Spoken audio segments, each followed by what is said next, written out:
6월 20일 목요일 하나님께서 저희에게 주시는 말씀 함께 나누겠습니다. 오늘 말씀은 열왕기하 1장 9절부터 18절까지의 말씀입니다.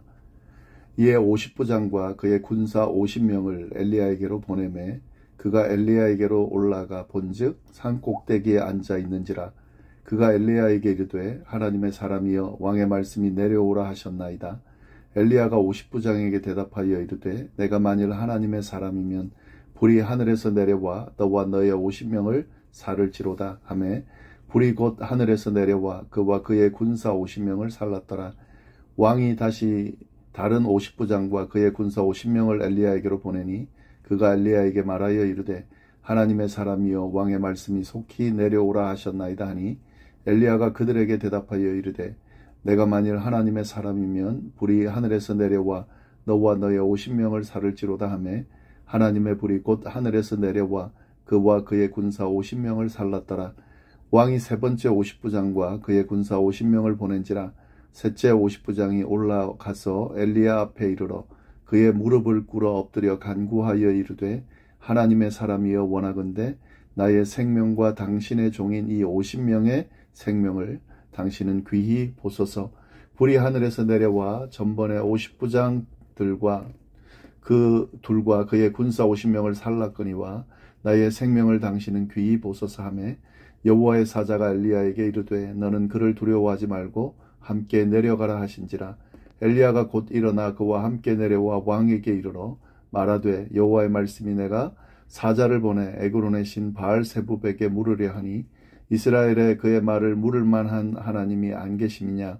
그러므로 내가 올라간 침상에서 내려오지 못할지라 내가 반드시 죽으리라 하셨다 하니라. 왕이 엘리야가 전한 여호와의 말씀대로 죽고 그가 아들이 없으므로 여호람이 그를 대신하여 왕이 되니 유다 왕 여호사밧의 아들 여호람의 둘째 해였더라. 아시아가 행한 그 남은 사적은 모두 이스라엘 왕 역대 지략에 기록되지 아니하였느냐. 아멘. 이 아합의 아들 아시아는 다락 난간에서 떨어져 중상을 입게 되었습니다. 얼마나 극심했던지 자신이 죽을 수도 있겠다라고 생각을 해서 에그론 신 바알세붑에게 사신을 보내서 자신이 병에서 회복될 수 있는지를 물으려고 했습니다. 그때 하나님의 사자가 엘리야에게 나타나게 되고 아시아에게 전할 말을 알려줍니다. 이스라엘에서 신이 없어서 우상에게 물으러 가느냐 하는 것과 아시아가 침상에서 내려오지 못하고 죽을 것이라고 하는 예언의 말씀이었습니다.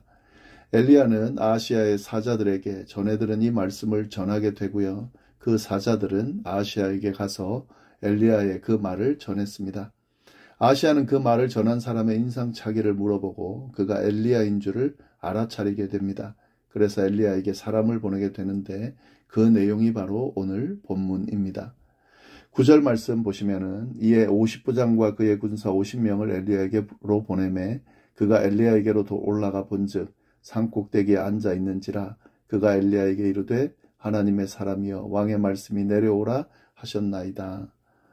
아시아가 엘리야를 부르기 위해서 사람을 보냈는데 그들이 군사들이었다는 거죠. 50부장과 50명의 군사를 보냈다는 겁니다. 이 하나님의 선지자를 부르러 가는데 군사들을 보냈다라는 건 좀 특이하죠. 그 이유를 설명하고 있지는 않지만 아마도 아시아는 무력으로 이 엘리야를 좀 겁을 줘서 그의 예언의 이야기를 좀 바꾸려고 하는 그런 어떤 수를 쓴 것으로 보입니다.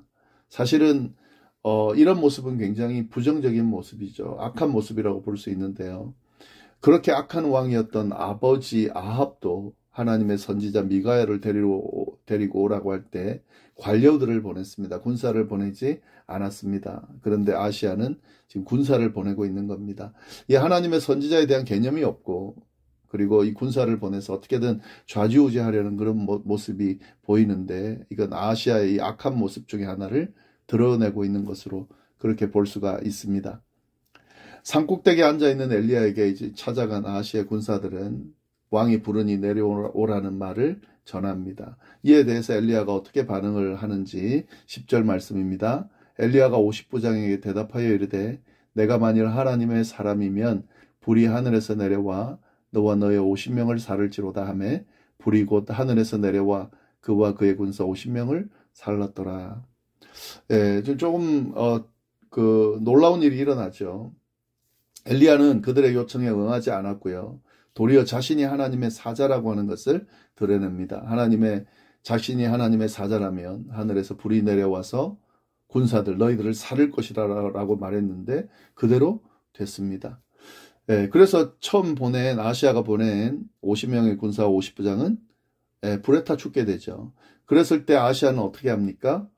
또 다른 군사들을 동일하게 보냅니다. 50부장과 50명의 군사들을 엘리야에게 보내는데 그랬더니 어떤 일이 일어납니까? 똑같은 일이 일어납니다. 엘리야는 그들에게 내가 하나님의 사자면 하늘에서 불이 내려와 군사들을 살릴 것이다 라고 하고 정말 불이 내려와서 그 군사들을 살게 됩니다. 11절 12절 말씀이 그 내용입니다. 그랬을 때 아시아는 또 어떻게 합니까?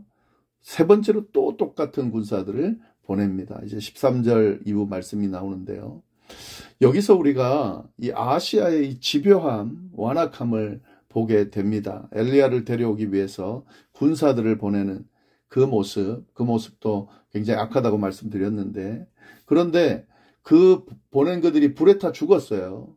첫 번째 보낸 군사들 50명과 50부장이 불에 타 죽었습니다. 근데 전혀 아랑곳하지 않고요. 또 다른 군사를 똑같이 보냅니다. 고민한 흔적이 없어요. 그런데 그들도 불에 타 죽었습니다. 그러면 이제 어떻게 하겠습니까? 그만둘 법하죠. 다른 방법을 찾겠죠. 그런데 똑같이 또 그 군사들을 보내고 있다 하는 거죠. 아주 집요한 모습을 보이고 있습니다. 이 아시아는 오직 엘리야를 서둘러 잡아와서 자기의 병을 고쳐야 되겠다라든지 문제를 해결해야 되겠다라는 것에만 관심이 있지 전혀 자기의 군사들의 안위를 생각하지 않습니다. 그들이 죽든 말든 자기가 원하는 것만 얻으면 되는 거죠. 이 엘리야를 부르기 위해서 군사를 보내는 것에다가 군사들의 희생을 감수하며 집요하게 똑같은 행위를 반복하는 이런 아시아의 모습이 얼마나 악독한지 오늘 본문은 잘 드러내고 있습니다. 예, 그게 이제 아시아가 지금 보여주는 모습이고요. 근데 여기서 또 한 가지 우리가 생각할 부분이 있죠. 엘리야는 왜 불을 내려서 군사들을 살랐을까 하는 거죠. 사실 군사들이 뭐 크게 잘못한 내용이 없잖아요. 근데 그냥 아시아 왕의 명령을 따라서 엘리야를 데리러 왔을 뿐인데 그들을 불살라 죽였다는 거죠. 어떤 면은 좀 지나쳐 보이는 모습을 보이고 있습니다.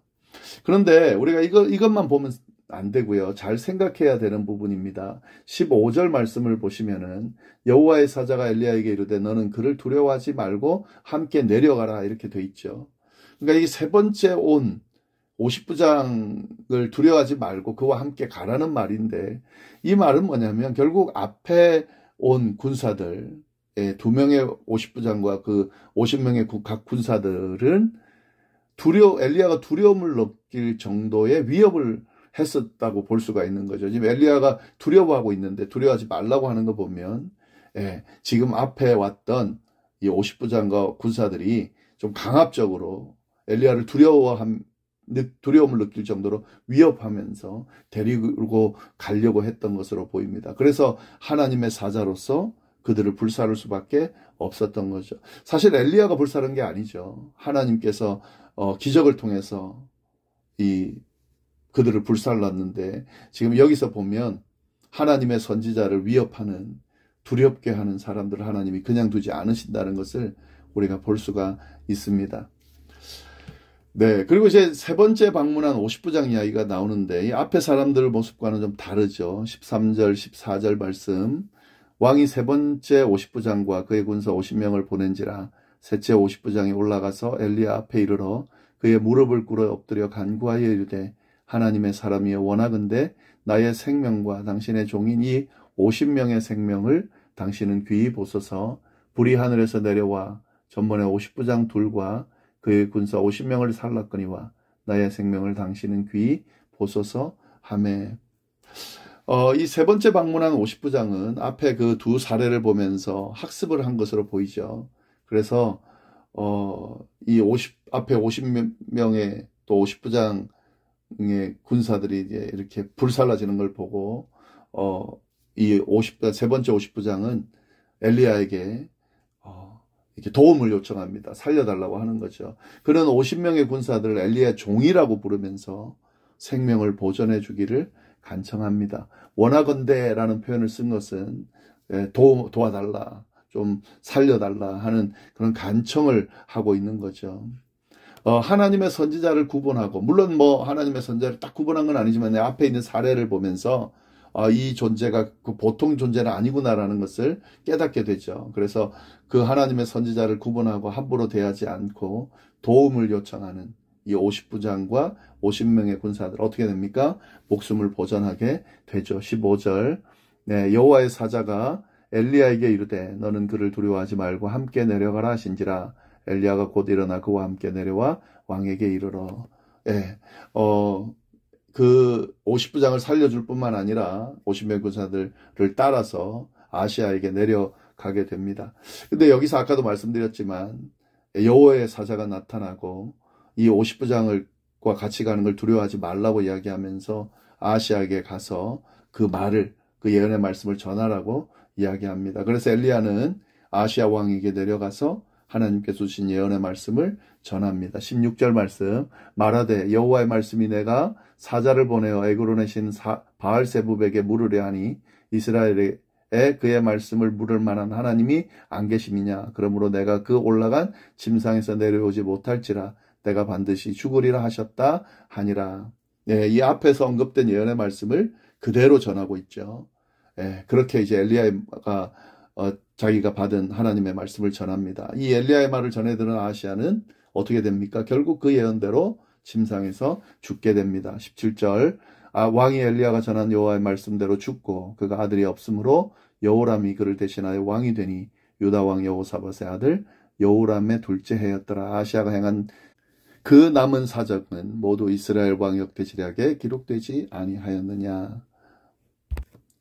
선지자를 통해 주어진 예언의 말씀을 이 아시아가 되돌려 보려고 노력했지만 그게 이루어지지 않았습니다. 그 예언대로 이루어졌을 뿐입니다. 이 아시아는 왕이었지만요. 그리고 막 악하게 막 자기 마음대로 했지만 이 하나님 앞에 굉장히 무력한 존재일 뿐이었습니다.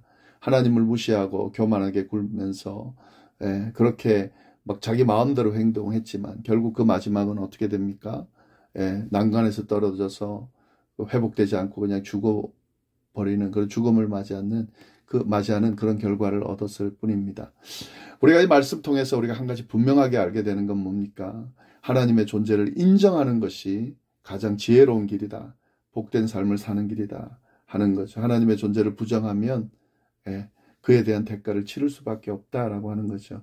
우리는 이 사실을 절대 잊지 말아야 하겠습니다. 늘 하나님의 존재를 인정하고 그가 이끄시는 길을 살아가는, 그래서 가장 지혜롭고 복된 길을 살아가는 우리 모두가 될 수 있기를 간절히 기도합니다. 우리 함께 기도하겠습니다. 하나님 아버지 감사합니다. 귀한 말씀 주셔서 감사합니다. 오늘 하루 멋지고 하나님과 동행하는, 하나님의 존재를 인정하고 따르는 그런 지혜롭고 복된 삶이 되도록 인도하여 주옵소서. 감사하며 예수님의 이름으로 기도드립니다. 아멘.